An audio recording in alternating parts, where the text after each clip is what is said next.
Hi, everybody. Dr. Lemster here. Welcome to topic 2, Let's Talk Communication. I hope that you are doing well, and I hope that you had a really great first week of the course.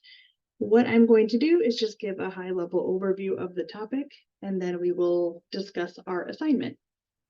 The objectives set for us by the college are, by the end of the topic, you should be able to identify various forms of communication and analyze how they are key to a successful classroom and curriculum.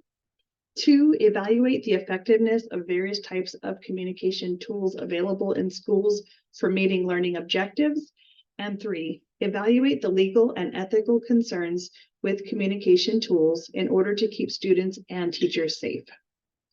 So for our first discussion question of the week, which is due on Wednesday, it is asking your preferred method of communication with family and friends, and are those the same methods that you would choose to use professionally? So for example, I know my family has group text and we tend to text each other because everybody's busy, but for me, that would not be the same way that I would communicate professionally through text messaging and things like that. So for my personal answer, the way I communicate with family and friends is definitely different than the way I would communicate professionally. For the second discussion question, due by Friday, it says to research the term netiquette. So just read a little bit about it and then talk about what rules that you think are the most important to follow related to netiquette, and have you ever broken any of these rules? And also including the rationale for the rules that you think are most important. Our assignment in this topic is digital communication and collaboration tools. So it does talk about the advancement in technology and how they have greatly improved our ability to communicate with one another and to assist educators in really facilitating better communication with students, parents, and the community in order to gather information and be able to share information. This assignment consists of 2 parts. Part 1 is an infographic. What you will do is select a grade level, and then you're going to research 3 online resources that would promote communication and collaboration, and that would be appropriate for your selected grade level. You are then going to create an infographic that demonstrates how the communication and collaboration tools will be utilized in your future STEM classroom. I will show you a walkthrough of a template that I created and shared with you in the announcements that you are able to look at as a reference at any point. Your infographic must include the following information for the 3 tools that you have selected.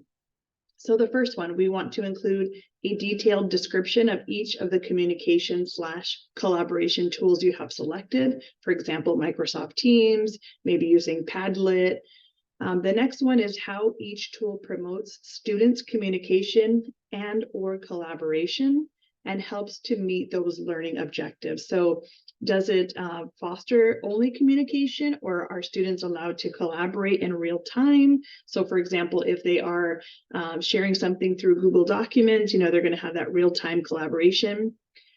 Talk about the steps that are implemented in the classroom to ensure the legal, ethical, and safe use of the resources and of those technologies. And you'll kind of see some examples that I have on my template. And then lastly, one of your resources should include how you will use your communication tool to communicate effectively with parents. The second part of the activity is a learning activity, and there is a template, and the template is located here in the topic resources.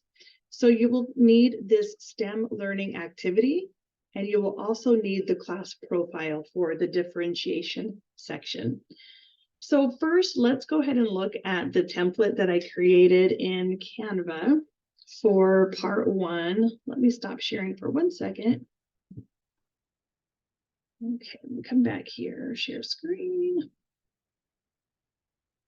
Okay, make that a little bit bigger here.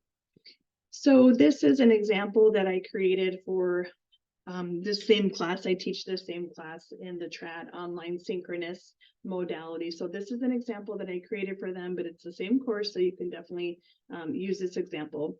But the first part is the 3 communication or collaboration tools that I selected. So I have Microsoft Teams, Canvas LMS, which is what I use in my school district, also using Microsoft Teams in my district, and then Padlet. And then underneath that, you can see I have provided a description of each of those tools and how they promote collaboration and or communication among students.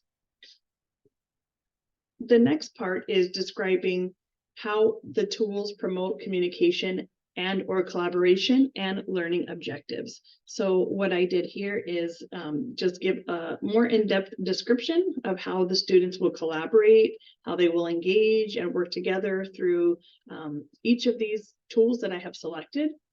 And then I just have one blanket statement here at the bottom about how the tools can help meet learning objectives by allowing students to submit their assignments, allowing them to engage in formative assessments that I assign to them through the technology, can help with things like participation tracking and who is accountable for the work, and also can allow for those real-time checks for understanding. So I didn't want to put that sentence over and over and over underneath each of the headers. I think you can just create one blanket statement, something like I have on the bottom, that talks about how they would help you to meet those learning objectives and how you would assess your students and how you can use them to your advantage. Okay, the next page here talks about the legal, ethical, and safety considerations. So as you are having your students engage with the technology and resources, how will you make sure that you are ensuring legal, ethical, and safe use of those particular resources? So you can kind of see some of the things that I have here. And you can always pause the video, if you need to pause the pages. Okay, and lastly, I chose tool number 2, Canvas LMS. So I chose that this is the way that I would communicate with my parents through weekly agendas that I post in Canvas, through the announcements page that I post, through adding calendar reminders for students and parents, and by granting gradebook access. So I know in my school district, effective last month, parents are actually able to go into the Canvas LMS and see what their students see. So they can see all of that communication, all of those reminders, and all of those tools within the Canvas LMS. So as you can see, I chose to create my tool in Canva, but you can create an infographic however you feel comfortable.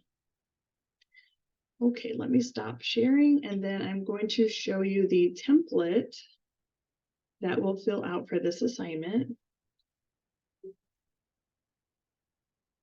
Come here, reshare. Okay, so the part 2 of the assignment is where you will need that class profile.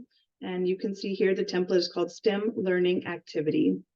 What you will do is choose 2 STEM standards. So if you are using the Arizona Science Standards, you can literally just go to Google, type in Arizona Science Standards, go to the Arizona Department of Education page, and it's pretty easy to find different standards on there. So depending on the grade level that you choose, you can find the different standards. From those 2 standards, you will create 1 or 2 learning objectives. Those learning objectives should be related to the standards that you selected. They should only have 1 verb per each objective. So for example, I wouldn't want to say students will be able to analyze and identify and discuss XYZ. We need to make our learning objectives clear and concise for students. So we want to make sure that they are short, they are student friendly, and they only have 1 verb per objective. Then you are going to talk about a learning activity that you would create to support those standards and objectives. And then you'll talk about 1 communication resource and how it would help to enhance that learning activity. So that part would be about 100 to 150 words. The next part is where the class profile comes in. So you are going to select 3 students from that class profile. You are going to give their name here, and then you're going to explain how you would differentiate for each of those students based on the data and information in the class profile. Lastly, you will give me a formative assessment. The formative assessment should be related to your objectives. The formative assessment is where you are showing me that you would be checking for student mastery of those objectives. So they should all be related. Everything flows from the standards. I tell my students this all the time, especially my on-ground students, Everything flows from the state standards. From the standards, we create objectives. From the objectives, we create learning activities. And then we think about how we differentiate. I personally don't have a lot of accommodations with my students on my campus. Even their IEPs or 504s, a lot of it is just how I can modify the work, not necessarily accommodations such as speech to text or larger text or things like that. And again, our formative assessment should relate and support the learning activity. So that is pretty much it for the second part. If you have any questions or concerns, please let me know, and I'm happy to help you out. Take care. God bless your week.